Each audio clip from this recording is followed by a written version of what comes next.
مێژووی نەورۆز و هەروەها مێژووی کردنەوەی ئاگری نەورۆز ئەمڕۆ لە بەریت باشکوردستان لەگەڵ پرۆفیسۆر و هەروەها دکتۆر کەیوان ئازاد ئەنوەر پسپۆری مێژوو گفتوگۆ دەکەین. ڕاستەخۆ لەگەڵ ئێمەدایە دکتۆر گیان بەخێراتی. بەیانیەوە باش. سپاس بۆی لەگەڵ ئێمەدای. قزمەتانم. دکتۆر لە جیهاندا بەشێک لە وڵاتان هەیە وڵاتانی دراوسەی خۆمان نەورۆز بە جژنی خۆیان دەزانن. کوردیش یەکە لە وڵاتانی کە خاوەندارەتی خۆی بۆ نەورۆز دووپات دەکاتەوە. دەمێ بزانم بەڕاستی نەورۆز بۆنەیەکی کوردی ڕەسەنە؟ سپاس بۆ ئێوە سڵ بەخۆم ئەکارمەدانەکەی ژنی نەورۆز هەموو لای پیرۆز بێت. نەورۆز جژنی تەنیا کورد نییە، جژنی دایانەتەوە گەلە لەسەر ڕووی زەوی. بەڵام بۆ کوردیش بۆنەیەکی مێژووی گەورەیە. نەورۆز جژنی دایانەتەوەیە لەسەر ڕووی زەوی کە بە هۆکارە لە هۆکارەکان یادیەکەنەوە. بۆ نمونە مەسەن فارسەکان یادیەکەن دراوسەی ئێمن لە 530 پێش زایندەکان دەوڵەتیان دروست دەبێت یەکەم دەوڵەتی فارسی دروست دەبێت لە مێژوودا کە تا ئەمڕۆ کۆماری ئیسلامی ئێران دەژبێت ئەو دەوڵەتەیە. بۆ نمونانی یعنی یادێکیان لە نەورۆزە کە کۆرشی یەخامنشی کەم ڕۆژی نەورۆزە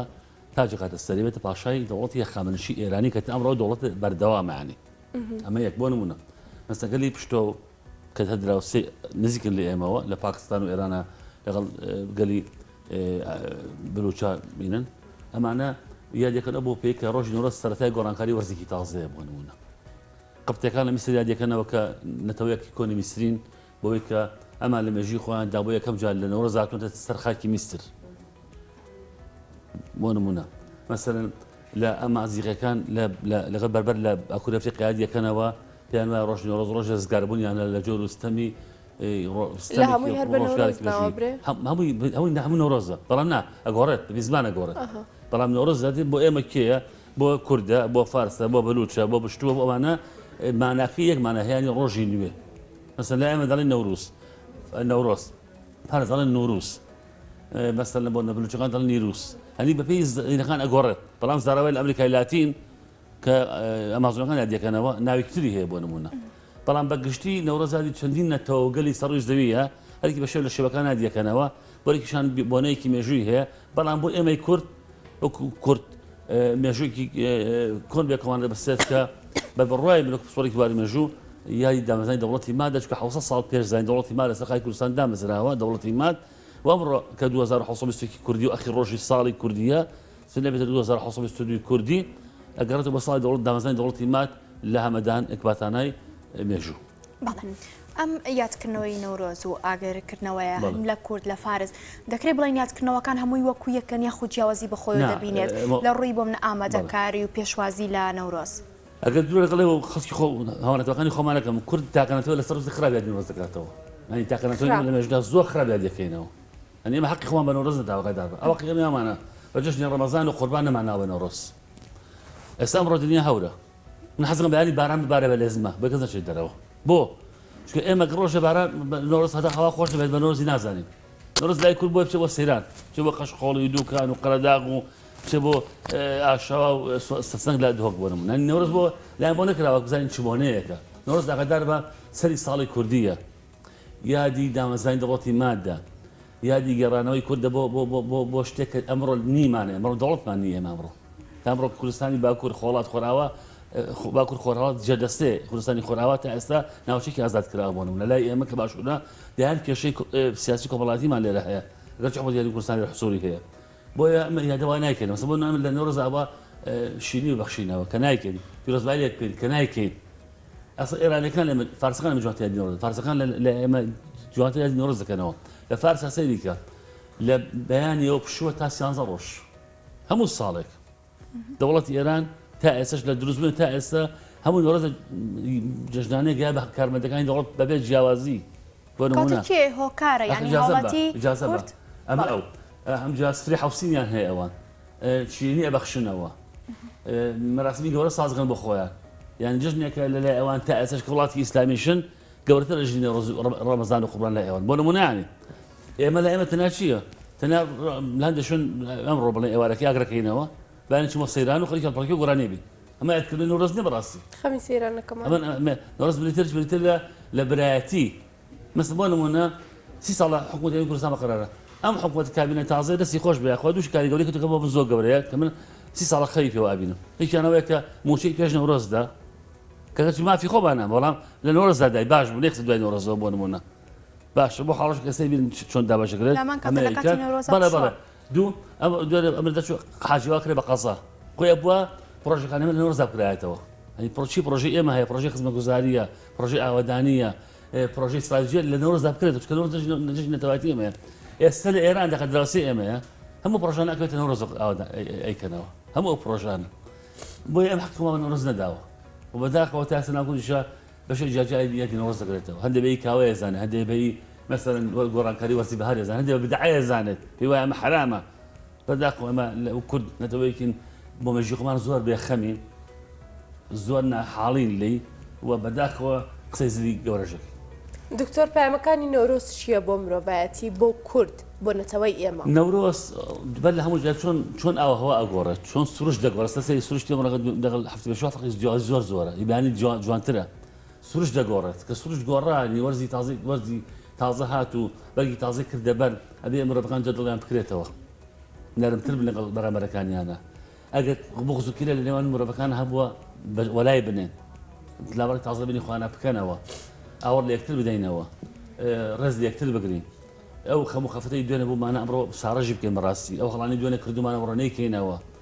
پرۆژێکمان لە خەیاڵە بکەینە خزمەتی میلەتەکەمان پرۆژەکە ئایا حکومی ئایا حیزبی ئایا شخصی بخێنە نەورۆزەوە بۆ نمونە نەورۆزە هەموو دڵمان خۆش بێت و هەموو کوردانە مامەڵە بکەین ئەزانی کوردانە بۆ نەوژدی کورد دەبەتکەم و بەڵام کوردانە بیر نەکەمەوە کوردانە بەوە نییە من بۆی مەبڵم جژ پیرۆزێت بەڵام لەولاوە باشقوڵ لێ بە کوردانە بۆ نییە پیرۆزایی نۆرۆز بکەم بە لە سەلاپەڕەیەک و لە دیاکە بڵاوێکەمەوە بەڵام هیچ باەکەم نۆرۆز نهێشت بێتەوە بەڕاستی مسلمان منە هەتا لەگەڵ سیاسیەکانی خۆمانە من پیرۆزای نۆرۆز بلیەکە بەڵام بە قەڵکی چی دیاگەر دەواازە نکاتەوە بۆ هاوڕەکانی بۆ نیارەکانی با ئەمڕۆ ئەم بەر نەورۆز باوەشکەین بێکە با کێشەکەمە وەلا بنین ئێستا بڕ هەرمی کوردستاندا باجی بلانی سیاسی حیزبەکانە دەین لەم نۆرۆزەیە هەموو ئاژ بنەوە بێکەوە بکەنە قوربانی نەورۆز ئەزانی هەموو ساڵێک لای هەموو نەتەوەیەک ڕۆژێکەیە کە مرۆڤ بەخۆی ئاچێتەوە ئەگە هەڵێکی کردووە ئەگە زیادڕۆیکی کردووە ئەگە تاوانی کردووە لەو ڕۆژەیە بەخۆی ئاچێتەوە کە ئەگە هەڵم کردووە ڕاستی دەکەمەوە ئەگە هەڵام نەکردووە با من لێ بردەبم ئەمەمان نەکردووە تا ئێستا بەداخ گیرانەوە بەڵێ ئەم یادکردنەوەی نۆرۆز و هەروەها ئەم یادانەتەوەی نیشتیمانیە لە کووردا بۆ تاکی کورد بیرۆکی کێ بوو بۆم نە بەشێک لەسەر چاو مێژویەکان ئەمەوێت دروستەکەی لە زاری ئێوەکو پسپۆری مێژوو بزانم بازەوە دەکەن بیرۆکەی پیرەمێردووە من بزانم بیرۆکی پیرەمێرد تازەیە پیرەمێرد بۆ سلێمانی بیرۆکەکە بووە بۆ سلێمانی زۆر زۆر کۆنا سەرنج بەیانی بۆ هەندە نمونە بۆ دێنمەوە مەسەڵەن ساسانیەکانە بکۆ نمونە لە 26 بۆ 600 جاکی زانی لە کوردستانی خۆماندا ئەوێ کراوەتەوە سەرچاومان هەیە شینی بەخشراوەتەوە باشە کەیان کێشی وڵاتی نەورۆزە چارەسەر کراوە دەقمان هەیە بۆ نمونەیەک زمانی دەوڵەتانی خلافەتی ئیسلامی ڕاشیدی و ئەمەوی عەباسی کوردەکان وەرە زیادی نۆرۆزیان کردوێتەوە باشە شینیان بەخشیوەتەوە هەندێک کێشی وڵاتیان چارەسەر کردووە شینی و دیاریان بردووە بە خەلیفەکانی عەباسی و خەلیفەکان ڕاشیدی بۆ نمونە نانا تازە نییە بەڵام بۆ سلێمانی لە ساڵی ڕابردوودا کەسێکە دیارە پیرەمێرد دەکاتەوە ئەم بۆنە زیین و ئەقاجات زیین دەکاتەوە بەرکی تازی بە بەراعکات بەرکی تازە کە پێشتر نەبووە ئینانە خێر زۆر لەوە کۆنترە باشە دکتۆرگیان لەگەڵ تویا بەرداوامە بین بێگومان دەگەڕێنەوە لای تۆ بەڵام پامنێرمان لە ڕانیەوە ڕووداوێک ڕووداوە ئەویش کە پارە لە بانکەکان دانەمەوە دکتۆر بەڵە خۆشەویستان دیارە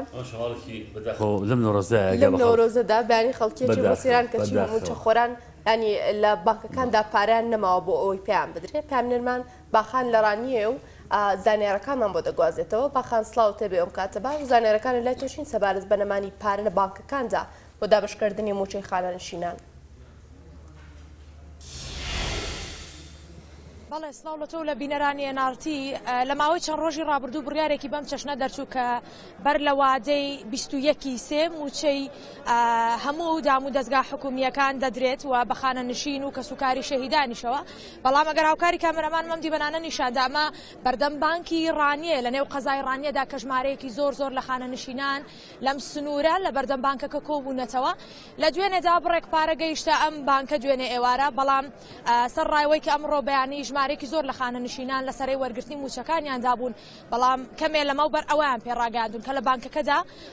پارە نەماوە هەر بۆیە ناتوانن ناسنامە هیچ یەکێ لەم خانە نیشنانەی ئێرە وەربگرن و موچەکانیان پێ بدەن ئەمە لە کاتێکدایە کە ئەم خانە نیشنانەی هاتوون بۆ ئێرە بەشێکی زۆریان لە گوندەکانی سنووری ئیدارەی ڕاپەڕین هاتوون کەوە خۆیان باسی دەکەن پارەیەکی زۆریان سەرف کردو لە هاتنیان بۆ نێو قەزای ڕانیەوە بە ئومێدی ئەوەی کە موچەکانیان پێ بدرێ بەڵام موچەکانیان پێ نەدراوە دایەکیان سڵاوت دەبێت هاتوو بۆ وەرگرتنی موچە بەڵێ دەڵێن پارە نەما ناوەڵە دڵ نەما پارە لە بانق بەحساب دەبوو کە پارە درابە تا نەورۆز بەڵێ دەبێت درابە کێوە چاوەڕی وەڵام لە بانی وەرە ئێستا ناسنامەکەتیان وەرنەگرت ناوەڵە بەرەڵای سە تەسمیلمان کردووە بمان درێتی دەڵێن چی دەڵێن پارە نەما دەڵێ پارە نەما لە بانق لە کێوە چاوەڕی وەڵام من لە بەیانیەوە چاوەڕێین خوشکی من ئەی چیان پێکتون وەڵای چمان پێ دەڵێن لەگاڵتەکردنی زیاتر چیمان پێ دەڵێن دەمێ دەڵێ دەدرێت دەمێ دەڵێ نادرێت بەس گاڵتەی بۆ میلەتی دەکەن هیچکیان لە دەستنا لەوەی زیاتر مام حاجی سڵاوت لێ بە ماندوو نەبێت چاوەڕێی وەرگرتنی موچەی پێ درا موچەکە نەخەیر نەدراوە چیان پێکتون لێ وەڵا دەڵێن نییە ئیمەدانی دەدرێوی ئەیلولیش نادرێت ناوەڵە ئەی باشە دەیانگوت کە دەبێ بەر لە نەورۆز پارەی هەموو خانە نشینان ئەوە بووە بڵاوی کردەوە وەکتی تا نەورۆز دەبێ هەموو خەلاص بێت ئەنج دەڵێ نییە دەڵێ نییە درۆژ دەکەن یعنی بە بڕای تۆ پارە هەیە بەڵام ئەرێ وەڵڵا پارە هەیە بەڵام درۆ دەکەن ڕاستیان تێڕانا بەس خوای ڕاستە خوا ماندوو نەبیت مامەجا باشیت لەکەیەوە چاوەڕێ وڵاوەتی لە بەیانیەوە بەڵێ لەکوێوە هاتووی وەڵا لە پژدەرێ ڕەهاتومە بەڵێ دەبێت کری ڕێگاش بەچوون و هاتنەوە هەر خۆشت ئارێ وەڵا دەبێت کرێەکەی بخۆ بدەیت ئەی چیان پێکتون لێرە وەڵا کوتیانە چاوەڕوان بن زان نازام کەی گیلمان سەرە دێ جارێ بەزی شەیدان دەدرێ بەڵێ باخان سپاس بۆ تۆ تەواوی زانیارەکانت لە ڕانیەوە لەگەڵمە بووی سەبارەت بەرنامانی پارە لە بانکەکانی ڕانێ بۆ دابشکردنی موچەی خانە نشینان لە گفتوگۆکانمان بەردەوام دەبین لەگەڵ دکتۆر کەیوان ئازادانەوە دکتۆریان دەگەڕێمەوە لای تۆ دەمەوێت باس لە بەکارهێنانی ئاگر بکەم لە نێو نەتەوەی کووردا وەکو ڕەمزێک بۆ نەورۆز تەنها کووردا ئاگر بەکاردێنێت وەروە پەیام لە پشت بەکارهێنانی ئاگرەوە چییە؟ خۆی دوو جۆر ئاگرمان نەورۆزە هەیە ئاگرێکیان تایەت بەکو ئاگرەکانی کورد نییە کورد بەڵام کورد بەئێستا لە خۆی دابڕاندووە یەکیان تەنها چوارشەمە سووری کە چوارشەمەی پێش هاتنی نەورۆز یعنی ئەخر چوارشەمەی کە دوای نەورۆز دێت ئەمە بەس ئاگرەکەیە حەو بازە دەیت بۆ ئومێدی نەریتی کۆنی ئێرانیەکانە بە کورد و فارس و بلوچ و نەتەوەکانی ساڵانە چەند کەسێکی گیان لە ئەوان جیازم چی چوەڕەوە ئەمە نەریتی ئێرانی بە حساب تۆ ساگرەکە بازەی بۆ پێی کە ئەو ئاگرە سای داهاتوت لە دەردوبەڵا بە دوور بیت ئەڵێ چوارشەمە سوور زەردی تۆ لە من ڕێنگ سووری زەردی تۆ زەردی من بۆ تۆ سووری تۆ لە من ئەنی ئەوی کەم زەردیەک ناڕەحەتێکم هەیە بۆ تۆ ئاگرەکە بیبات ئەو ئیسانی سوور جوانی سوور سوی جوانە ئەو سووریە کە تواتە لێ بۆ من سای داتووە من ساڵی خۆشی بەختەوەری بێ ئەڵێ زەردی من بۆ تۆ سووری تۆ بۆ من ئەمە نەریتی ئێرانیە کۆنەکانە بە فارس و کورد و تورک و بەلوچ و ئەوانەوە کە لە ئێران ژیان کاتی خۆ ئەمە یەکە ئەوە باوە ئێستا ناو کوردی ئەمە دانەماوە لە کوردی خۆرهەڵات ماوە پێشتر هەبووە لە کوردستاندا بەڵە زۆر بەڵێ لە باشوور نەماوە لەژێت تەسیری ئێمە کوردی باشوور تەسیری عەرەبا بووین ئەمان نەما وەڵات کوردی خۆرهەڵات هەیەتی کوردی باکوورش نیەتی کوردی سووریا خۆراوەش نیەتی بۆم کوردانە دوور بوون لە کەلتوری ئێرانیەوە ئەمە دابڕاوین بە حکمی زۆربی سیاسی جوگرافی ئەمە یەکە ئەگەری نەورۆزکە ئەمڕۆ بە ئەوەراکرێتەوە بۆ نمونە ئەمە مێژوویەکی کۆنی ئەمە دوو مێژووی هەیە یەکیان لە ئاینی زەردەشتیدا کە کورد بە دەرەژای مێژووی زەردەشتی بووە تا ئیسلام هاتووە ئاگر پیرۆز بووە کە ناوچەکەی شاخاوی بووە و بەر لە زاین سەرنج بە کە زەرش 630 بۆ 660 بۆ 560 پێش زاین ژیاوە لەم زەرش ئاگر پیرۆز کراوە بۆ چکە ناوچەی شاخایی بووە لە پێش زاینە لە 12 مانگی ساڵە 9 مانگی کوردستانی ئێمە بە فروباران بووە کڕێوە بووە سەرما بووە بۆی ئەگەر پیرۆز بووە هەم بۆ خۆگەرمکردنەوە هەم بۆ ڕووناکی ئەمە ئەو بۆی ئەم لەریتەی زەرشتیوای کردووە کە لە ساڵانە ساڵێک لە ساڵ ڕۆژێ یاد بۆ ئاگر کرێتەوە کە ئەوش ئەخر ڕۆژی زستانە زستان ئاگر نامێنێ بەرەو پارە ڕۆین کۆتایی بە ئاگر دێ بەڵێن بۆ دەبوونە ئەمە هەبوو لە ئاین زەرشتە ئەم لەریتە هەبوو وەکو ئاین سێری کراوە کە ئاگر پیرۆزی خۆی هەیە پیرۆزی خۆی بۆ کە پیرۆزی خۆی هەیە بۆ خەڵک بۆ ئاین بۆ باوەڕدار ئەمە یەکە بەڵام ئاگرکردنەوەی کە بۆ تەنریت ئەمە ئەگەڕێتە بۆ چی 700 ساڵ پێش زاین دەوڵم حوسێک پێش زین لە ئەکباتانە هەمەدانی ئێستا دیاکۆ لەوێت کە حەو خێڵی ناوچەکە ئەکابەیەک حەو خێڵ و دەوڵەتی تازیان بجگەنە دەوڵەتی مادەوە داوایان لێکە تەمەرەمە پێش چەند ساڵی ئەمە ڕوئەدات داوای لێکە ئەڵێ ئەو خێڵانەی کە ئەم تەحالفەیان قوڵ ئەوپەمانەیان قوڵە لەقڵێمیان ڕێک وتون بێکە دەوڵەتی تاز دروستکردن دەوڵەتی مات بارەسەر چیاکانی پشت خۆیان ئاگرکەنەوە ئەو کاتە هۆکای ڕاگەاندن نەبووە هەناڵی ئاسمانی نەبووە ئەنتەرنێت نەبووە ڕادیۆ نەبووە تەلەڤیزیۆن نەبووە تا ئەم پەیامە بگەن بە خەڵکی تر بە خۆیان بۆی ئاگر کراوەتەوە بۆ گەیاندنی ئەو پەیامە کە ئەم خێڵا لەگەڵ دەوڵەتەکەیە هەنیکردنەوەی ئاگر ڕۆژی ڕاگەانی دەوڵەت بووە ئەمەکەی کراوەتەوە ئێوارەکەی کەو بەیان نەورۆزە هەنی ئەمانەیانی ئەم بەڵبوونە فەرەزەوە بڵێن ئێستا سلێمانی خێڵێکی لەیە کە لەگەڵ مادا ڕێکەوتووە ئێمە لە گۆیژ ئاگرەکەینەوە ئیعلانی دەوڵەت دەکەین ئێمە لەگەڵ ئەم دەوڵەتەیە هەین کوردستان دۆمێک وایە تقریبا ئەم ئاگرە بۆ ئەو دەگەڕێتەوە یعنی کردنەوەی ئاگر ڕاگەیاندنی پشتیوانی بۆ دیاکۆ بۆ دەوڵەتی مات ئەمە مێژوەکەیەتی ئیتر پێویستی بە کاوەزوحاکە ئەو مەوزوع بابەتە هەر نییە دکتۆر سەبارەت بە یادکردنەوەی ئەم نەورۆزە و ئاهەنگەکەی مەبزانم ڕووناک بیران ڕۆشن بیران ئەدیبان ئەمانە تا چەند ڕۆڵیان لە یادکردنەوەی نەورۆزدا هەبووە لە هەمان کاتدا ئەو یادکردنەوەی لە ئێستادا بوونی هەیە لاگەر بگەڕێنەوە بۆ سەردەمی ڕابردووە خو سەردەمانی پێش و هەمان ئەم یادکردنەوە هەبووە یاخود گۆڕانکاری بەسەرداهاتوە ئەدەبیاتی ئێمە پشکی زۆری بەردووش دووش دەکەوێت دوو ئەدەبیاتی ئێمە بە شعر و بە هونەر و بە چیرۆکە هەموو شتێکەوە بەردووش دەکەوێت یەکیان ئافرەت یەکیان نەورۆز ئافرەت وازعە بابەت ئێمە نییە شتیمار ستێپەڕی ئەوانەیەمان نییە بەڵام بابەتی ئەوەی تێکە پەیوەندی بە نەورۆزەوە هەیە پەیوەندی بەوە هەیە کە نەورۆز دایکوت نەورۆزی مەقاومە بۆ بەرگری بووە کوردستان بە درێژایی 2500 ساڵ پێش زین لە شەردەستە بووە جلسەی هێزلێزەکانی مێژوو بووە جلسەی فارسەکان بووە عوسمانێک فارسەکان بووە ساسانیەکان بوو ڕۆمەکان بووە دوای عەرەبەکان بووە دوای عوسمانی و سەفەویەکان بووە تا ئەمڕۆ ئەمە ئەو ئێستا باکوور جلسەی تورکیایە ئێران جلسەی کوردستان و جلسەی حکومەتی ئیسلامیانە بۆ نمونە ئەم ژەردەستەی وای کردووە کورد هەمیشە بە چای مەقاومە سەیمە بەرگری سەی نەورۆز بکات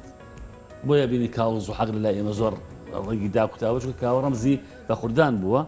زوحاق سستەم بووە لە کاتێکە کاوە لە ئەساسا فارسە زوحاق کوردە بەداخۆ ئێمە غەڵ لەو چیوەکە تێگەیشتووی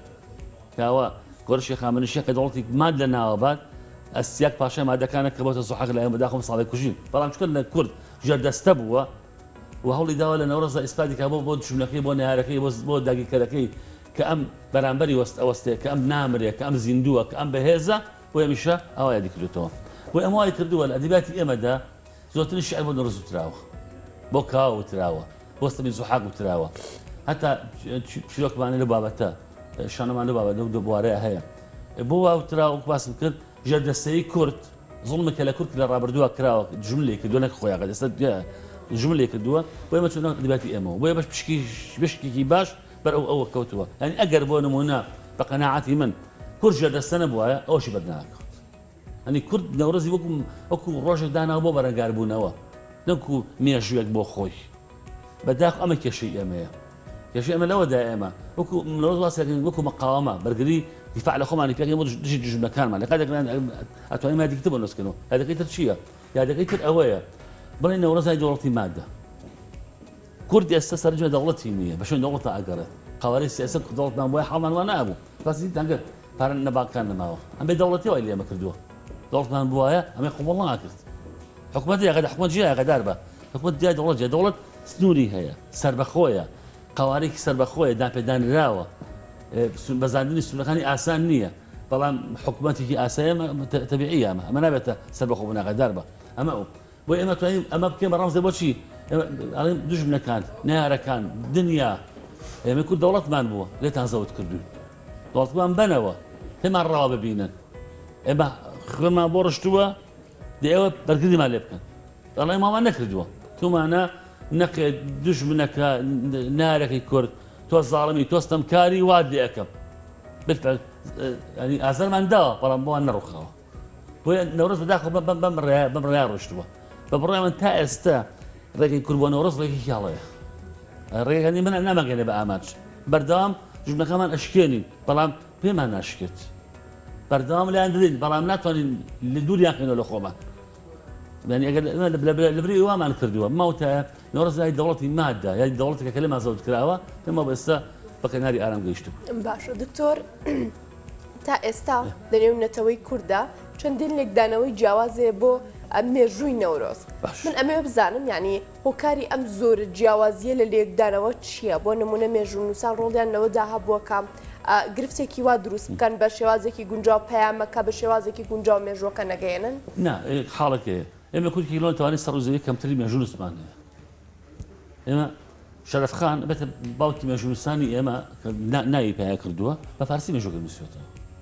شانەمە فارسی نووسراوەوە کاتی خۆی ئەمە یەک دوو شانەمە باسی میرەکانی کوردەکە باسی جوتیان ناکە باسی کرێکار ناکە باسی پیشەوەەر ناکات باسی شارەکانی کوردستان ناکات باسی ژیانی کوردەواری ناکات باسی میرشی کوردەکانەکە چیان کرد چیان نەکرد یەکەم مێژوونووسی کوردی ئێمە کە بە زمانی کوردی نووسێ محەممەد میرزەکی مەگە ئەمری ناقات 100 ساڵ پێشست لە کاتێک یونانەکان پێش 2500 ساڵ مێژوونووسیان بووە هێرۆدۆت 425 پێش زاین کۆچی دوایی کردووە سڕا بووە لە ڕۆما بۆ نمونە کاکە ئێرانەکان هەزارە مێژوونووسیان هەیە بەریتانیەکان هەزارە مێژوونووسیان هەیە فەڕەنسیەکان ئەڵمانیەکان کەمان تازە نەچاو کووردە زۆر کۆنترە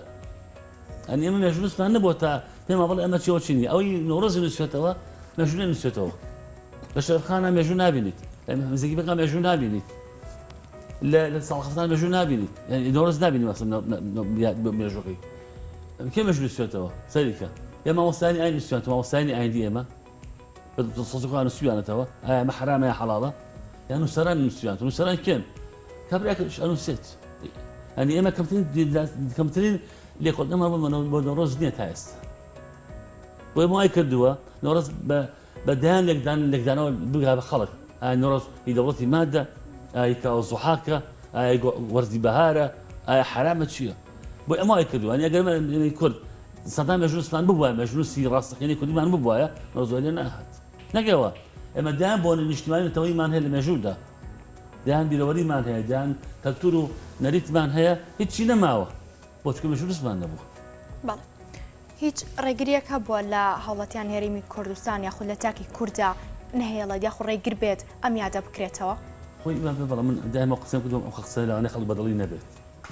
حکوومەت هێرمی کوردستان غەڵەت نییە تاک غەڵەتە ئەزانی تاک کییە تاک من و بەڕێستین بەڕێزەیە ئەو پشتی کامێرەبانەکەی بۆ نمونە ئێمە تاک غەڵەتین ئیتا خۆمان خۆش ناوێت ئێمە سۆز نیشتیمانەکەمان نییە هەمومان بەبێ جیاوازی زم پرۆفسۆرێکم منی ژوامەکەدا هەمومان وایە حکومەت میلەت دروستی دەکات میلەت دەنگەدات میلەت سەگدە دروست دەکات سەگدە خۆی دروست نابێت باشە میلەت ئێمە زۆر خراپەکەتار داوای لەبردنەوە قسەیاکە ئەمە میلەت ئێمە ژرگەی خۆش نابێت کوردستانی خۆش نابێت براقی خۆش نابێت ئێمە هەموو ڕقمان لە یەک لەسەشتی زۆر سەیر ئەین دوو حزبی سیاسی بۆ چوونە خەرجیەکە زۆر تەبیعیە لە ئەمریکا ژوایە لە فەڕەنسا ژوایە لە یابانی ژوایە بەڵام دواتر ئەو سەگدە سیاسەکە بۆ چوونەکان جیازە من و هاوڕێکەمە بینە جوونی یەک ئێستا بۆ چوونی دوانە سەری ئێستا ئەوەی ڕاپەڕین بۆ نمونە یا ئەسکەبانی یا ناوچەیەتی حسابکە مدیری بانک خەڵکی شارەکە خۆیەتی مدیری بەڕێوەبەری گشتی بانک خەڵکی کوردستانی خۆمانە خۆکێ وەزیدارەی خەڵکی کوردستانی خۆمانە ئێ بۆ ئەمە وایە خەڵکاکەی بۆ نمونە مثلا پارێتیانی چی بکە حکوومەتە پارانە سوالەکە حکومەت کێیە وەزیدارەی دوانی کێ بوو ئەسمان کەس نێناسی ئەو ڕۆزیداراییە وەزیری پەروەردە وەزیری ژینگە وەزیری ئازانە وەزیری شارەوانی وەزیری ڕۆشنبیری وەزیری کێیە هەمووانە سەر کابینە حکومەتی کوردستانان بە لە کابینەکەی چەند وەزیر نەبوون یەکدوانێکیان نەبێت هەموو دەستەمانی و لە هەولێر دووە کات بۆ چوون پیاسیان نەکرد هاوڵاتی ئاسایی بوون ئێستا وەزیرن سێنەکە ڕزا بێتە وەزیر باشە بنم عین هەڵە دووبارە ئەکەمەوە بۆ پرسیاکە چییە چکە من دۆستۆزی خاکی خۆم نیم نازانم تێگەیانە من بەڕێزێ منەکە بە وەزیر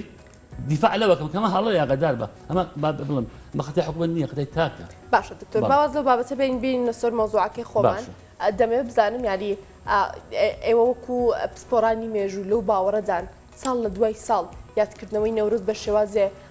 یاد بکرێتەوە یاخود جیاوازی بەخۆی ببینەکە بەرەو کاڵبوونەوە بچێت بۆ نمونە ینی کللتوری وڵاتانی تر تێکەڵی یادەڕەسەنەکەی ئێمە بکرێت بە شێوازێک لەو شێوازانە ئەوە وەڵامە دەدەمەوە کورد تاقانەتەوەی سەر ڕووی زەویە ساحبی قسەی خۆشمە یەخەلی کە لە خۆی دەرەچێت لە هەموو دنیادا لە ئەوروپا نابێت یادی ساڵی کۆچی بکرێتەوە ژنی ڕەمەزانی قوربانیان هەبێت باسی دەوڵەت دەکەم ئاگادار بە باسی کۆی گشتی خەڵک بکەم نەورۆزیان نەبێت لەوێ سەری ساڵیان هەیە لە وڵاتانی ئیسلامی یادی نەورۆز و قوربان و ڕەمەزان و ئەمانە هەیە باشە یادی نەورۆز نییە لە لای کوردی ئێمە لە زاخۆ تاقانەکەی وەکو نمونەی گەڕمەوە بۆ سەری ساڵ هەڵەپەڕین بۆ نەورۆز هەڵەپەڕین بۆ ڕەمەزان و قوربان هەڵەپەڕین باشە یادی هەموو بۆ نەخانەقینەوە ینی ئەساتە لە دنیاشتی وان نییە لە دنیادا هەموو نەتەوەیەک هەموو دەوڵەتێک هەموو گەلێک هەموو کۆمەڵگایەک بۆنەی کتابەتی خۆی هەیە ئەم بۆنەی نابێ فرامۆش بێت ئێمە نەورۆزمان هەیە کاتێ نەورۆز دەبووە ژنی ڕەمەزان و قوربان هەر نەبووە بەداوری پێغەمبەری زانوی خاصبە هەر نەبووە کاتێ نەورۆز بووە نەورۆزەوە کەوتە لەوانە بۆیە تو یادی نەورۆز دەکەیتەوە ناتوانێت یادی ئاینەکە بکەیتەوە دامەسم چییە ئێمە هاتوین شەقان تێکەڵاو کردووە ئێستا نەورۆز ئەسەیکە نەورۆز لە بەشە موسڵمانەکان بدعایە کە لە کاتی خەلیفەکانی ڕاشتی و ئەمەوی عەباسی ئەم یادیان پیرۆز کردووە بۆ نمونە ئێمڕۆ خۆی پێغەمبەر ئەزانێت چی لێ بکەیت لێ نایکاتەوە لای کەسی بەحسا مەدەنی پێڵەن ئەوروپی و ئەڵمانی عیبەیە نەورۆز شتێکی دواکەوتوانە و ئینە دروست کراوە باشە بێعیبە یادی کاتەوە بۆ نمونە باشە لای هەندێکمان نەورۆز واتە چی ژنی گەڕان و سێران و خۆشیە یادەکەینەوە ناگەوانە بێ یادی ناکەینەوە باشە ئەمە ئەساتە نابێت شتی ڕوو بدات ئەمە خوا دەڕە بۆی وای لێ هاتووە کۆمەڵگای ئێمە وەی پەرتەوازێ بەداخەوە ئاین بەداخەوە هێزی سیاسی بەداخەوە نەبوونی کۆمەڵێک ڕۆشنبیری خوێنەوار کە واقعەکە بۆ قەڵەشی بکەنەوەی کردووە ئەمە ڕوودا من 30 ساڵە هاوارە کەس بیکەم ناکە ساڵە دەڵێم ئەمەیەک بۆ نەمانەیە بۆنی نەتەوایەتیە بۆنی ئاین ناڵم ئاین ژیایە بۆنی نەتەوایەتمانێ بەبایەتی کەنوادی ناکەینەوە 20 ساڵم هاوا دەخۆنم بە لە نەورۆزە ئێمە فەرمانبەران دڵخۆشکەین نایکە ساڵە دەڵێم با ئێمە نەورۆزدا پرۆژەکەمان بخین نەورۆزەوە پرۆژەی مەسەلکردنەوەی تونێلێکە باڵەخانەیەکە نەخۆشخانەیەکە ناکە نەورۆزەوە بۆیە وای کردووە دوجار خەڵک بێتەوە ڕۆژجلی کوردی کەلەکاتێکە ئێمە کوردین پێستانی ڕۆژمان ڕۆژی کوردی هەبێ ئەسڵ کورد ئەی بەڵێ من ڕۆژ مەژولی کوردی پێویستە هەبێت تۆ خۆت کوردی هەم ڕۆژی جلی کوردی توێ ڕۆژی بۆ چییە؟ ئەکرا ڕۆژێ دانای بۆ جلی ئەفەندی بۆ نمونە باشە بۆ شەقەیەکی تورکی ڕۆژدا بنایە بەڵام تۆ خۆت کوردی ڕۆژی کوردیانی چی؟ تۆ خۆت کوردی لە کوردستانشی بەهار و هاوین دێ ڕۆژی سەم ڕۆژی بۆ تۆ سەیرانە بۆ نۆزە بچی بۆ سەیران بۆ هێندە ناشارمەوە ئەمەوەی کردو دوجار شتەکان تێک چوون بەسەرەکە تێکترا ترنجاوە وای کردووە نۆز ساڵ بە ساڵ وا ئەگۆڕێ کەسە نانێسێت کەزان نازانێت دوێنە چی بوو بەڵێ زۆر سپاس بۆ پرۆفیسۆر دکتۆر کەیوان ئازاد سپۆری مێژوو سپاس بۆ ئامادە سپاس بۆی لەگەڵمە بووی دکتۆرگیان با پرۆگرام تاوەکەین اینجا ڕۆژێ وچانێک وەردەگرین و دواتر دەگەڕێنەوە لاتان